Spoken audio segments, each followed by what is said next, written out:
Hello listener, this is Alex from the Fumbled Anthology.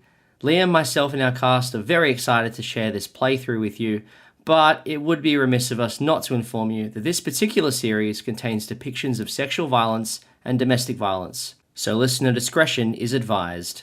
If this brings up anything for you, I put some resources that may help in the show notes. Thank you for listening. Now, on with the show. Previously on Cold Warning. Tonight, I introduced Joseph and Marilyn to the Master. I'm looking for my goddaughter Marilyn. One night, I saw Marilyn looking up at the stars, you know? It's like a sick bird or something. See this? It's cold. It's too cold. It shouldn't be a light, but it is. And it could be a superbug. I don't know. And I came up to Bangor to find out where it came from, and it came from Marilyn Sutton. And apparently she might be up here, but no one up here seems to know her. All right. Do you have this woman's address? And he gives you a discharge letter signed by Patrick O'Shea. Police are still looking for Patrick O'Shea. If anyone's seen him, please don't approach, but contact the police directly. He took Marilyn as his bride and used his humble servant as the bridegroom for the consummation. No, this is written by Stuart. It says Joseph is dead. My brother confronted me about July. This is written by Stuart. I had a patient down in Bangor. His name was Joseph Sutton. And I think something terrible has happened here.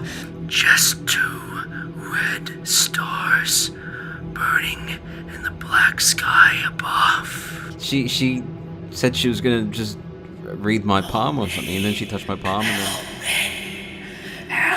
You're telling me that my goddaughter's husband has shot himself and has passed away. What proof do you have of this? That's what they're saying in the papers, miss. You're pretty sure that Joseph had a brother. Evan, the manager, he can't be trusted. Whatever you do, don't let anyone near the guest cabin. There's a guest cabin. Now, I await the Messiah. And then, through, maybe not so polite questioning by Teddy to Ashchak. Where the fuck's the guest cabin, Ashak? Ashchak revealed that someone is possibly ill in that guest cabin. The snow will run crimson with blood, and the winter winds shriek out his coming. Avery, move back from the damn door. I'm looking for my goddaughter. I ain't hear about monsters. I ain't hear about anything else. I want my baby girl. All of a sudden, you feel a shotgun pellet goes directly into your chest. I just need fire. I need fire. I want to burn. I want to burn her. I want to burn everything. Percy, what the fuck? I just go and pick up a log with my hand. You start to hear howling. Greg, take Percy. Alright, Poindexter, you're coming with me. Did you find Marilyn? Don't go in there. Marilyn, where are you? Then the sun will stride the winds with the Father. She looks terrible. She's bloated. She's covered in blue mucus and bile, and the smell coming from this room is just rancid. And turn the world towards madness. Oh, that baby girl wanted was to be just amazing. She was alive in my lap, and just tears smash, smash, smash. And as you watch Marilyn with her head looking directly at the sky, she suddenly snaps her head back and she's looking directly at you. And then you look up and you see 2 red stars in the sky. He's coming.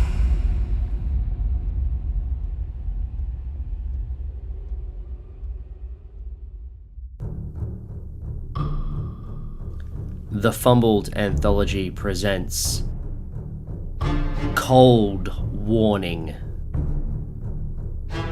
Based on the Call of Cthulhu scenario written by Scott David Anielowski, with adaptations written by Alex Green, featuring Emily Moxon as Mari Cledden, I will not let whatever infested monster you brought into this world upon my baby girl. Liam Braid as Professor Percy Weaver, This disease needs to end. It must burn. Burn. Burn. Burn. and introducing Jaln Roger as Teddy Clifton, PI. You've been doing bad things anyway. People like you, corruption runs deep. Alex Green is your keeper of arcane lore, and everyone else. Part 9. 2 red stars.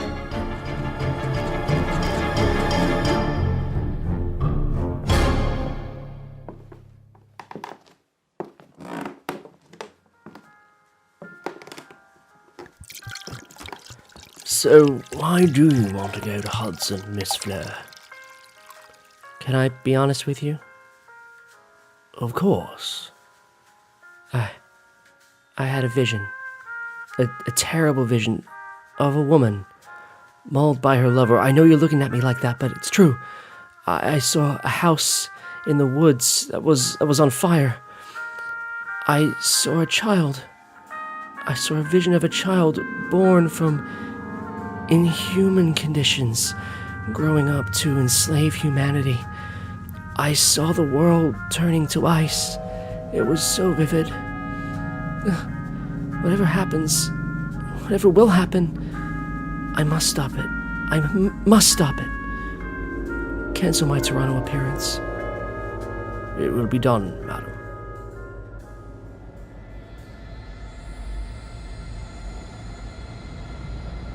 Percy and Greg are outside, and as the Wendigo is sort of slowly moving towards them, and the wind picks up and the snow starts bucketing down, and all of a sudden an eerie howl is heard throughout the whole clearing.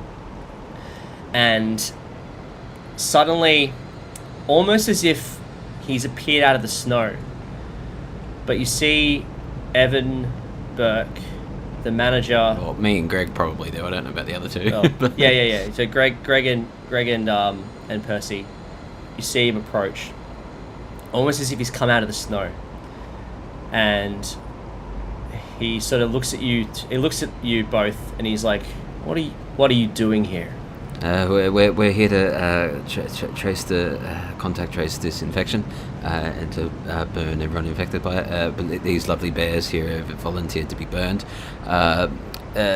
Which one of you would say is feeling the most unwell? We'll start with you, Greg. Here's the log.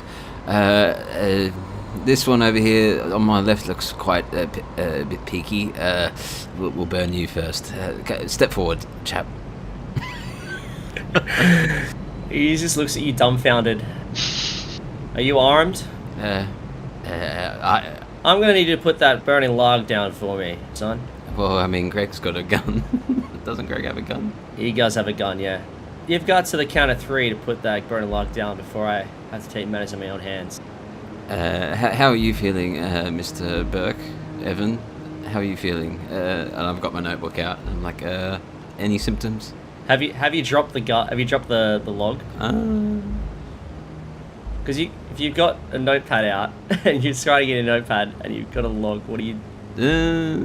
Yeah, probably. I think Evan just wants you to drop the log more than anything. But we need to burn them, Evan. They're infected. We need to burn them. We're not burning them. Why not? Marilyn is due to give birth. She's infected too. We need to burn her too. No, she's not infected. In fact, I think the other two are in there doing it right now. I think that's what they're in there doing. He pushes you both out of the way, and he starts marching towards the cabin.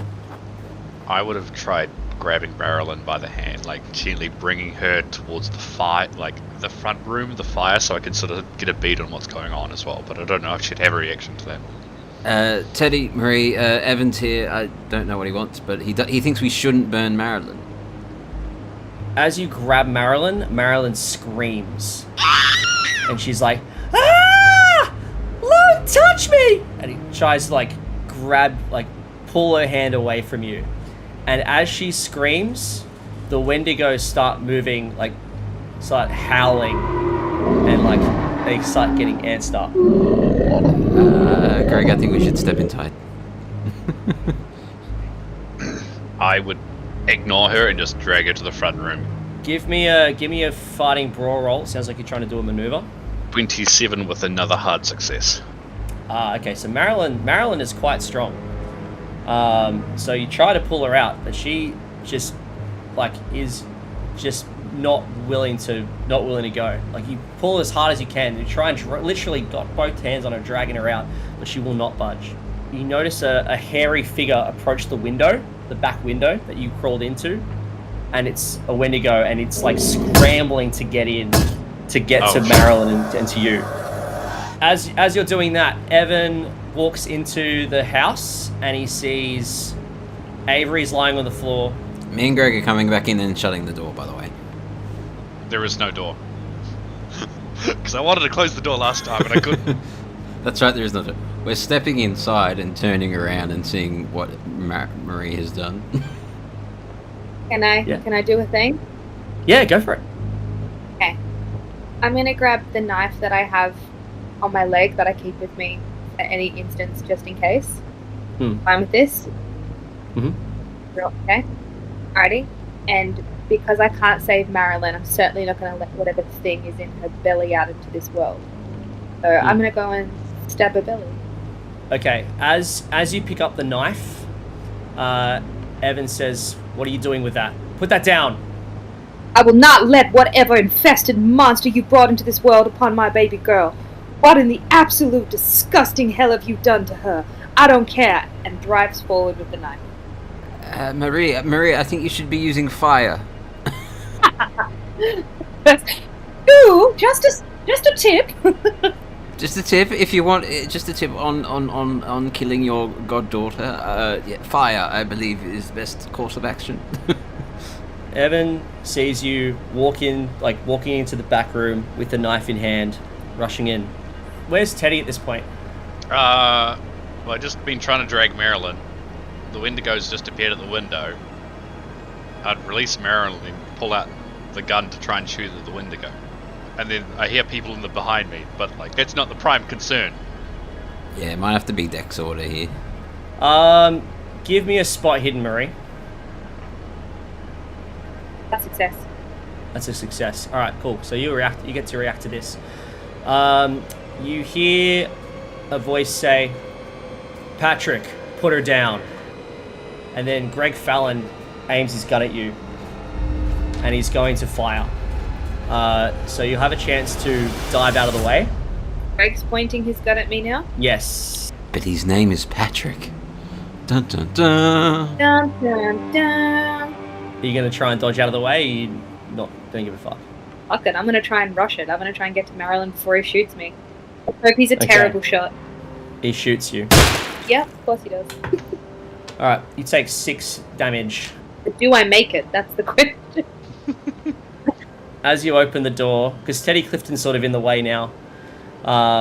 Is he in the way? I'd be off to the, because as far as I know, she's the window's there, the door's behind us. As far as I know, the door's still open, right? Because she ran out, so you wouldn't even have to open the door.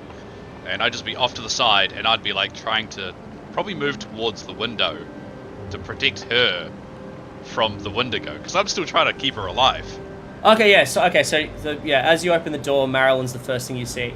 I will give you a luck roll to see if you can get to Marilyn before you are shot. So give me a luck roll. 15. 15. All right. Roll for damage with that knife. Plus your damage bonus. That's a 1. It's not even a bonus goal. That's a 1. So, so you, I guess, sort of stab her in the belly, and she screams even louder, and then you feel like your chest cavity just cave out. How much health do you have left after that? Are you still alive? I think that's what we want to know. No, I know. No. Okay. Because is it your hit points? Yeah, your hit points. Yeah. Yeah. So you've just lost 5 hit points. Yeah, you clocked me with 6 before, and that would be another 6. Yep. So you just see Marie's chest just cave out or explode, and you can almost see like a hole in her back. It's sort of reaching out, and you probably have a look at this and you go, well, I'll be damned. And then you slump to the ground, dead. Sanity rolls for everyone. Yeah. She was so lovely to me. Sanity roll. Yep. Fail. I rolled a 21. Percy Weaver loses 4 sanity, and you're gonna have another bout of madness. Edie's gonna obviously quickly turn around to see what the... Like, you probably hear Patrick put it down, and then bang. Okay, so I've heard an unknown voice of Patrick put it down. Turn around, see Marie getting shot. Can I see through the door? Yeah, I think the door's open. You probably can, yeah. And you probably see Greg Fallon, like, with the gun. Or who you think is Greg Fallon with a gun. I'm shooting Greg. Should we be doing Dex order here? I think we should. I think we should do Dex order. Well, Greg just went first because he had his gun ready. And now we'll do Teddy because he's got his gun ready. I think we're both 55, aren't we? Yeah, but Teddy's got his gun out, so he gets the bonus. Yeah. Yeah, okay. So, yeah, Teddy, give me a firearm roll. He's gonna see... He's like, shit, he's got a gun! He's gonna duck out of the way. It's just... And he failed, I can shoot the multiple times, or I can just shoot once, right? You can shoot multiple times. I think you're probably close enough. You're probably close enough that you've got you get the blank range bonus. Okay, what does that mean? So that means you normally get a bonus die. So if you're just shooting once, you'll get a bonus die. But because you're shooting 3 times, the penalty die and the bonus die cancel out. So you just shoot 3 times. I'll just shoot normally. 3 times. Yeah, go for it. I can't see the other dude. I can't see Evan, can I? Can't see the other guy. You can just see Greg. Yeah. Alright, I'll shoot 3 times. Yeah, go for it. So 45 for the first one, which hits. I think, or it's below the thing. 65, which misses. Yep. And then a 59, which also misses. But I could spend exactly my 9 last luck points to save it. Yep. Sure, you can do that. Yeah, I'll spend the last 9. All right. Roll for damage twice then. One's a 9 plus 2, so that's 11. And the other one's a 5 plus 2, which is 7. Okay, so that is 18. All right, cool. Yeah.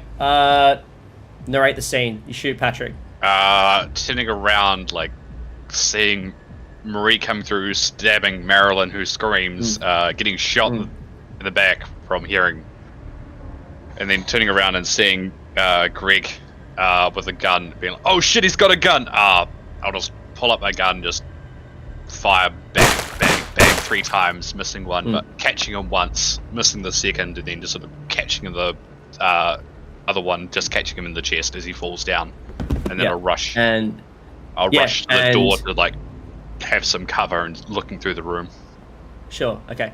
And Patrick or Greg, you just see the jolt of the body as the bullet goes through him, and then the second jolt as the bullet goes through him, and he clutches his chest, and he falls down, and he's not moving. And then you hear, "Everyone, put down your weapons! There does not need to be any more bloodshed." Excuse me, it's my turn. Go on, what are you doing? Well, I failed my sanity roll, so I'm elevating my... I don't just want to burn anything that's infected. This is... Everyone's too erratic, everyone's too crazy. We need total decontamination right now. How is this room lit? There is a fireplace. Only a fireplace? No oil lanterns or anything? No, just a fireplace. Any sort of flammable substance like gas, oil? No. Sorry.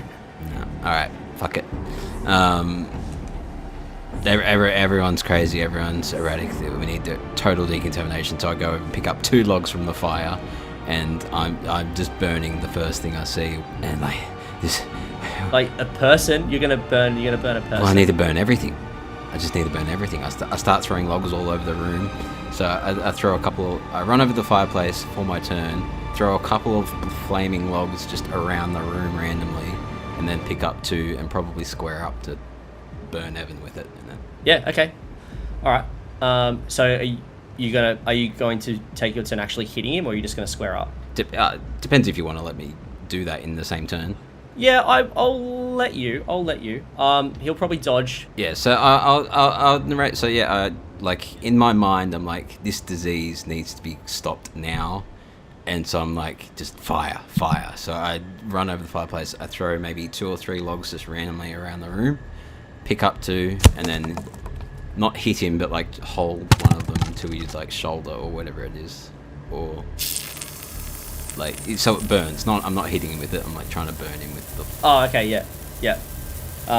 Okay, that's probably closer to a maneuver, I think, because you're not like hitting him, but you're holding it on him. I'm just trying to hold one to his like. Yeah, give me a fighting brawl. I'm trying to set him alight, whatever clothes he's wearing. Sure.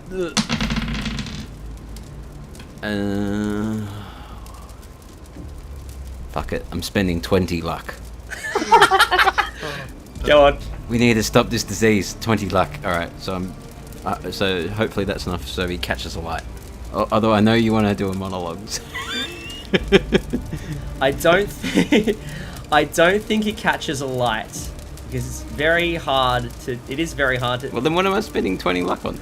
Oh, you can burn him. You burning him, yeah. Like he won't like burst into flames, but he'll definitely feel it. Yeah, roll for damage. You can roll give me the. I don't know what the fire did. Fire one. Let's just go D4. I think that makes sense. There are burn rules in the rules, but I don't know. What I haven't read them. Give me a D. Give me a D4. 3. Yep.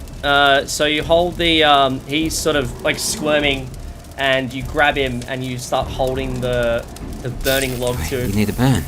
Yeah, you're infected. Yeah, everyone's infected. You need to burn. Shh. All right, and he like yells out in pain. He's like, "Ah, fuck off!" His turn was to just yell at everyone to calm down. So he's turns over. The Wendigo in the back room is going to climb in and grab Marilyn and yank Marilyn out of the room. And you probably see that. And Marilyn is screaming. She's like, "Don't hurt him! Don't hurt him!" As she's taken away by one of the Wendigo. Teddy, what are you doing? With that, I think I would try and shoot the Wendigo. Because clearly it's trying to take the Marilyn away to eat her or something. Can I pull up the shotgun? Yeah, sure. You can pull up the shotgun. Yeah, and I'll fire that, I guess. Yep. Wendigo won't dodge. That's a miss with a 53. Okay, so you shoot, but it misses him. Evan Burke is going to, as he's burning, you hear him say, almost trembling, he says to you, I command, I reach out to you, oh Lord, to stop this man, to send him back, and embrace him with your cold. Bring him into your fold. I call upon you, Ithaca, to guide me in my mission to bring you a son.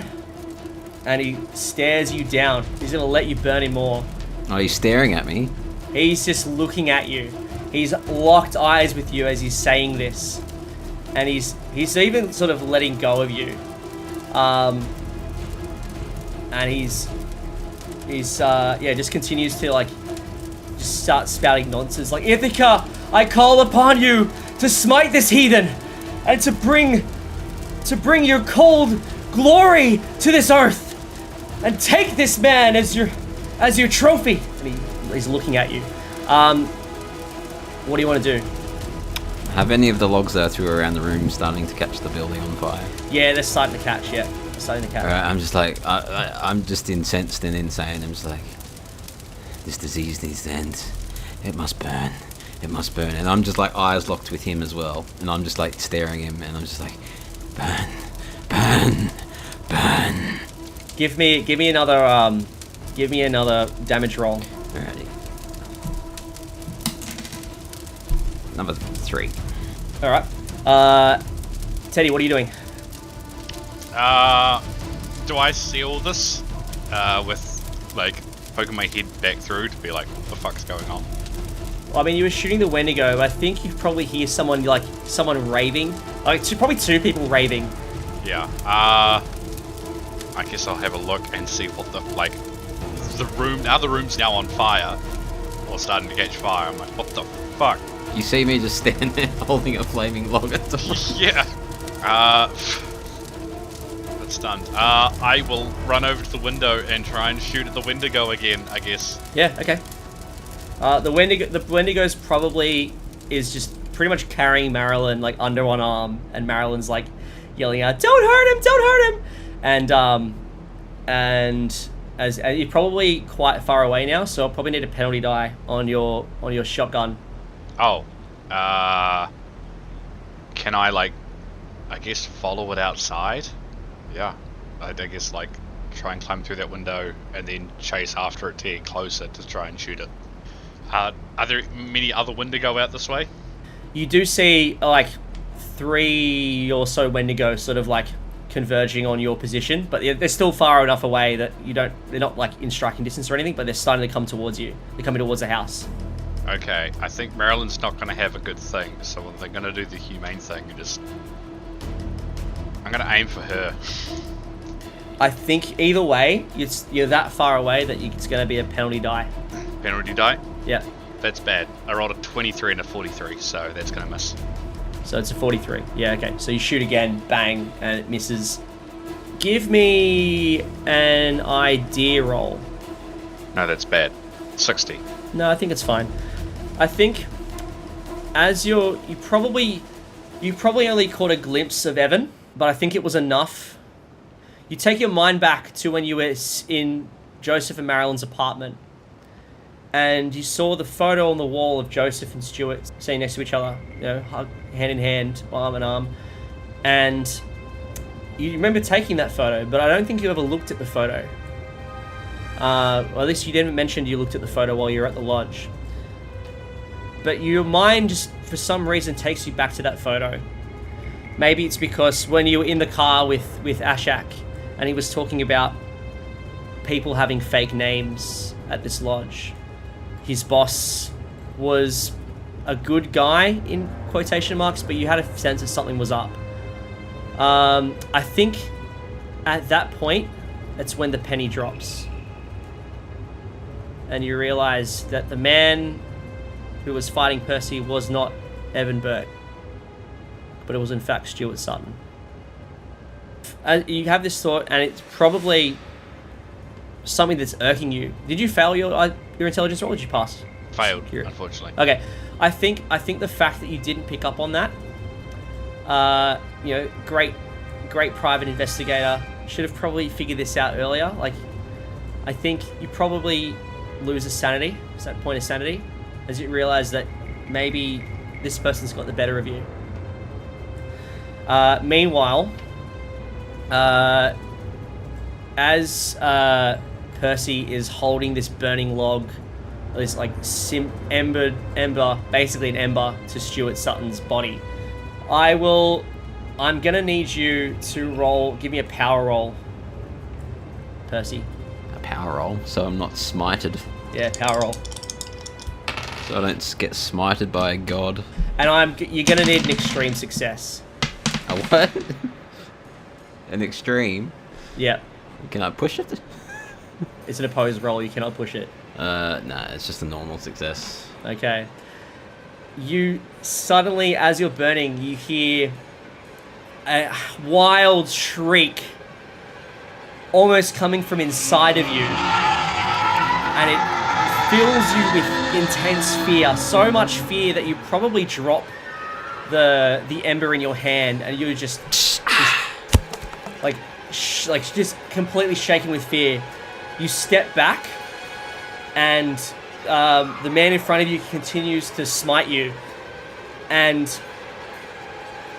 you suddenly feel like the roof of this house just is torn off by this wind that has started to gush through, and you look up and you see 2 red stars in the sky burning down upon you, and you just have this look of fear on your face.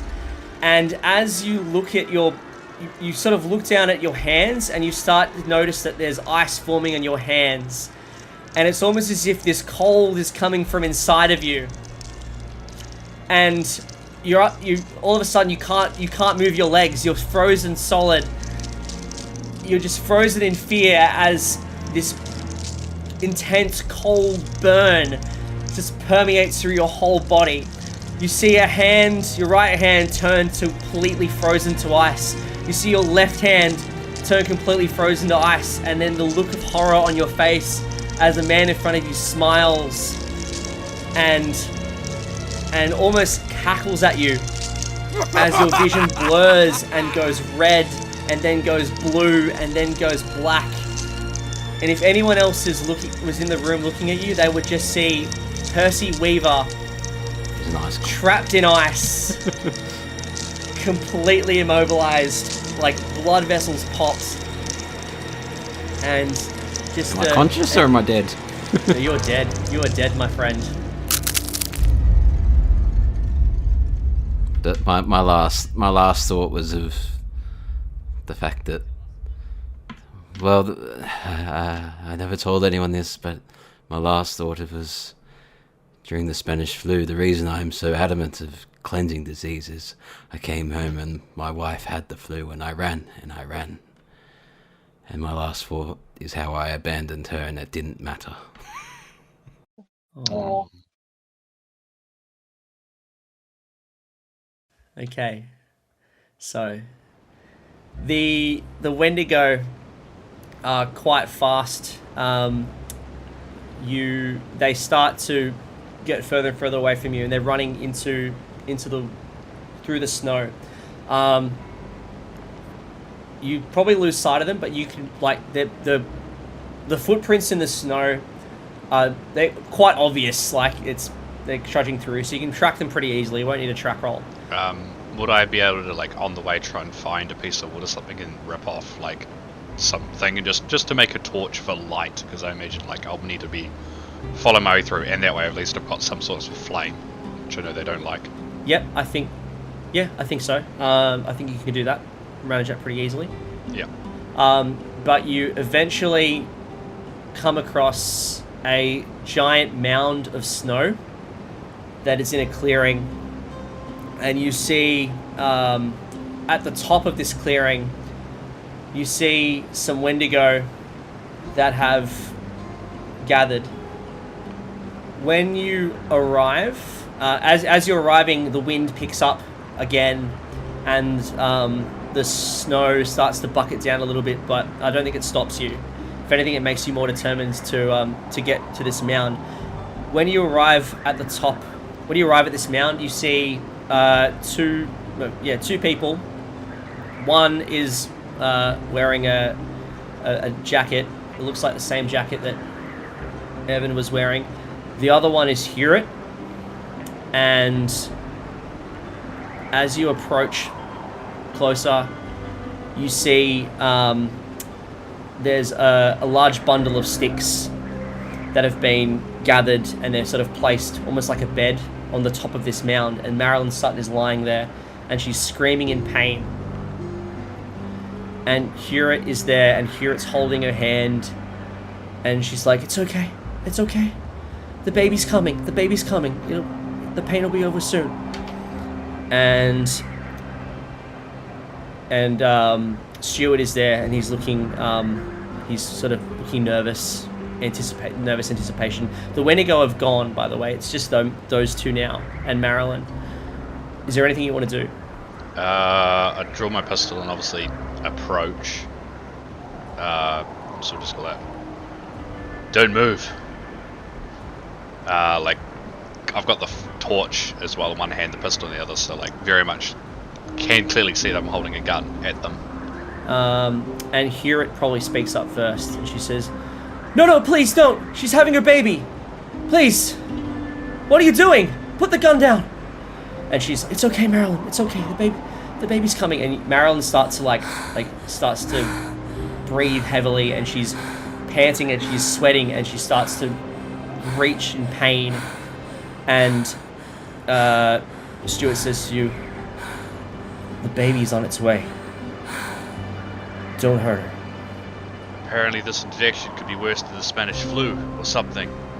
And all those bears and creatures. She's not sick. She's not sick. She's never been better. Trust me.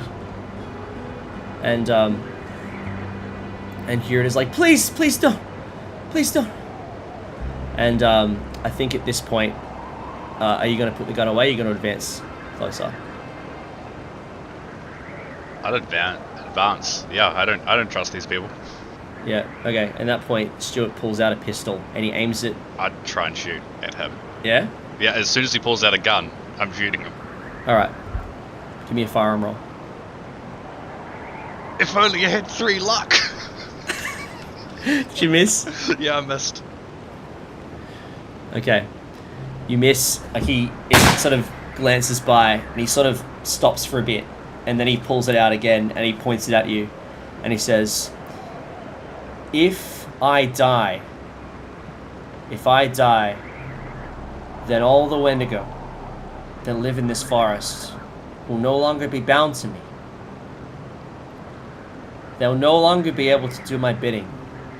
Do you know what happens when a Wendigo is no longer bound to their master? And he asks you this question. He's probably waiting for an answer. Do you know? I imagine bad things. Yeah, bad things. I also imagine that you've been doing bad things anyway. Oh no. People like you, corruption runs deep. I'll throw my gun away at this point to try and put them at ease because I'm like, yeah, okay, sure. Oh no, these aren't bad things. These are great things. You don't understand. You don't understand, Mr. Clifton. The things that we'll be able to do, that this child will be able to do, they'll be able to shape the world in our image. And chaos will soon reign. And the Lord will finally be able to sow chaos upon this land. And then as he says this, Marilyn starts screaming in pain. And you see something like starting to poke out of her belly. And you suddenly hear the cracking of ribs and blood starting to spill off from her stomach and then onto the ground, and she's screaming in pain. Here it is shocked, and she just steps back and she is just too stunned to even speak. And Marilyn starts writhing, and you see just almost like her chest cavity just bursts, and she had one final howl of pain and anguish, and then suddenly you hear a cry of a child, an infant, a newborn, howling into the night. At this stage, I'm probably going to get shot for this. Because how far away is he? He is probably about 5 meters away. I think I'd try and...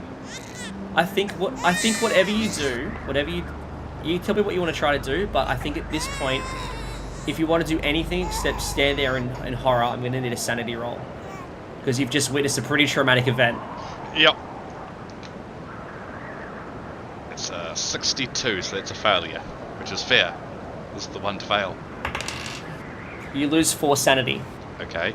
How much sanity have you lost? 8. 8. How much sanity did you start with? 60. Alright, so you're fine. You're all good. Yeah. So just initial reaction, and then if there's time, you might be able to do something else. Okay, I do the big thing. Yeah, go on. I'm gonna reach into my, I don't know, inside jacket and pull out that Molotov. Yeah. And I'm just gonna try and light it and then throw it at where Marilyn was. Where I'm guessing they're all clumped up. But I'm guessing I'm probably going to get shot. Well, I don't think that's going to happen, but what will happen is normally in a snowstorm, trying to light anything in a snowstorm would probably require a luck roll.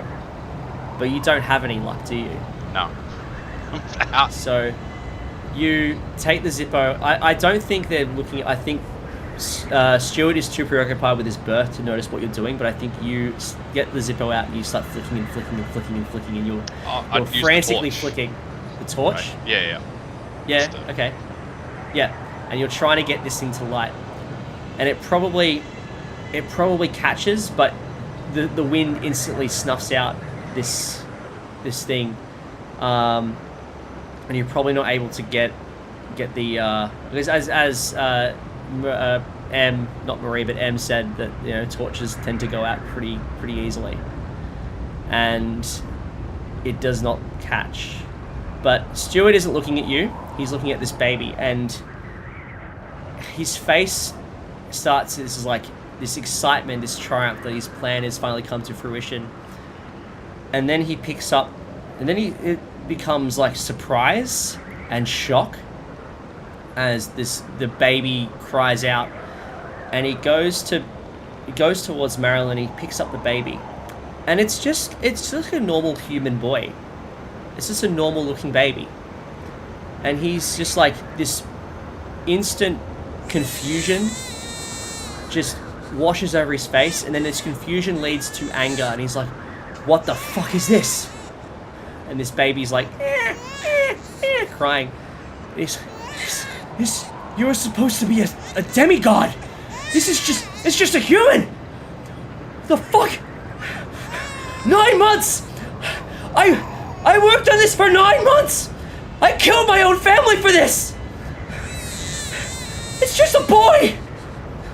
What the fuck? Ithaca! I trusted you.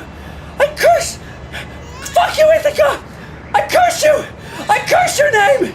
And he drops the baby, and the baby sort of lands like safely on Marilyn's body, and Marilyn sort of like weakly looks up, has one look at this baby, has a smile, and then just falls back, eyes are blank.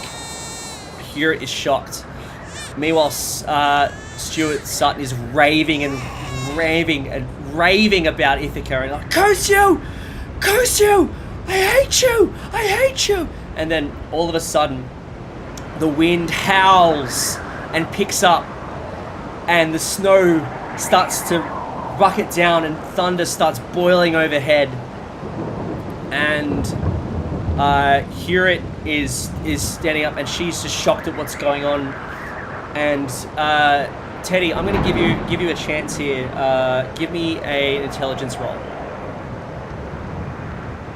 32, so pretty good. Success. You have a feeling that what you're about to witness is very, very traumatic and very, very inhumane, and you have this idea that you should probably run. You don't have to, but you have this idea that you should probably run. Can I try and run and grab the baby and then run away? Yeah, absolutely. Yeah, 100%. So I think in one... So yeah, I think Stuart is too busy preoccupied that in one fell swoop, you rush in, you grab this baby, and you start running. As you do this, as you're running back, you notice as you run into the woods, you hear a loud shriek, almost inhuman, as loud as you can, and you just hear you see Stuart yelling out, no, I'm sorry, I didn't mean, I did. And then silence. And you start running. Yeah. The tree line is there. And are you just piss bolty at this point, right? I'm booking it because apparently this window goes out. I'm literally trying to get back to the lodge. That's probably caught on fire, and I'm just trying to get to safety with this innocent child. Okay. As you're running, just as you approach the clearing, you just see a massive thud hit the ground directly in front of you.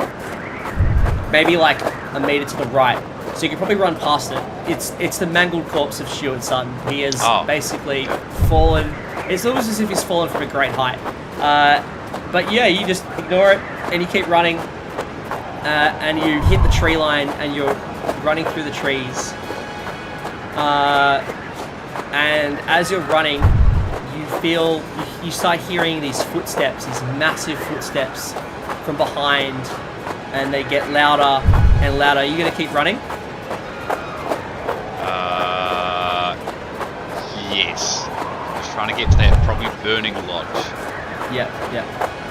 And as you're running through the trees, and all of a sudden, this wind picks you up into the air, and you sail above the tree line. You're still holding this baby, and you sort of feel yourself being lifted up above the tree line and then into the night sky. If you look above, you see the guest cabin is now aflame. You see the hunting lodge further off in the distance is also aflame. And as you look, you sort of twist it around, and your eyes are fixed on two stars burning in the sky, and they make out a face. Give me a sanity roll. It's a success. 11. Well, you lose 10 sanity. Yep. Could have been a lot worse. As the baby is almost wrenched from your hands, and then you start to fall. The god wanted their baby. And you fall, and you fall, and you fall. And what's the last thing that goes through your mind as you fall? Probably the last thing that goes through my mind.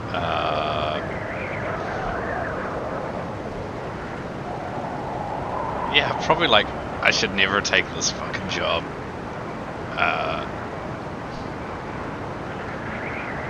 And at least I died trying to do the right thing.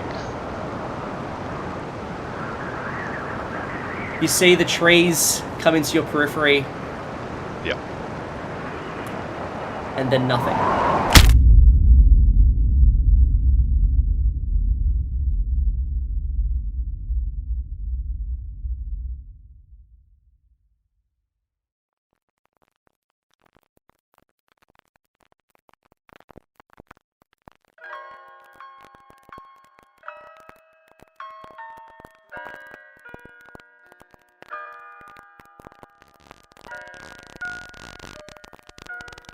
Police are baffled after residents in Hudson, Maine uncovered a grisly discovery at a hunting lodge just north of the township.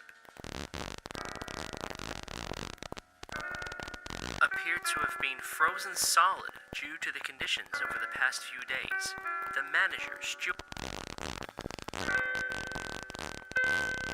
This was the Fumbled Anthology. New episodes are released every Sunday. And for more information about the podcast, check out our website, fumbledanthology.com, or you can find us on the social media of your choice.